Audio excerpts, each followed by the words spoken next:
it's so perfect how everything works. But to get to the final product, there's a beginning.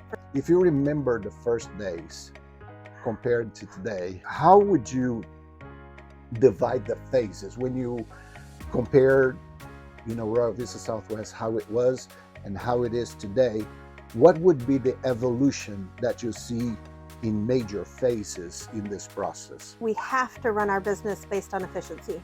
The volume of the work we do on a day in, day out basis requires us to be efficient. And so that drives every decision we make. And even from the beginning, when we had a daily worksheet and you would double click on the mare and up would pop this little single mare record, and you couldn't see history, and it was like, wait, this won't work. And then we went back and now there's, oh my gosh, a summary card that has more information than I ever knew we needed, but can't live without now.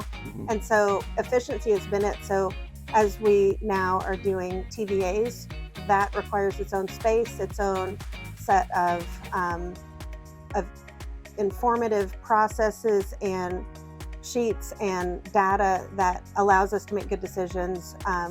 New staff, new processes, and we're learning even this year some that we didn't know we needed to keep track of, and new problems that are arising. And it seems like every time I have something where it's like, oh, we didn't think about that, or we need a better way to go back and look at those histories or pull that stat, or how do we find out the mares that have done XYZ for this particular client? And so all of those things, and being good communicators with clients and other breeding farms and stallion managers have really driven the face of how we are today, be it mare management, embryo transfer, managing donors or recipients to ICSI. Those are kind of the main things that we do. Thankfully, we don't manage stallions. I don't know how we could add that in.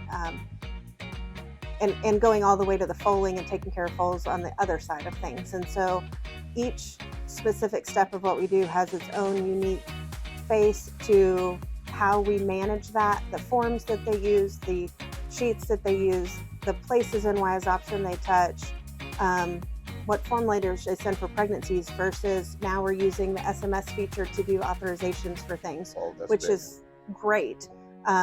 We're having to educate clients a little bit on things as we go along, but it seems to be a very seamless, easy to follow process. So each different place has its own unique set of problems and issues that come up, but it seems like, and we talked about this earlier, wise options a toolbox. So knowing what's available, knowing how to use it that best fits your company is what makes it unique and so workable for so many different farms that do things differently. I mean, we shouldn't all do them the same. We don't work the same.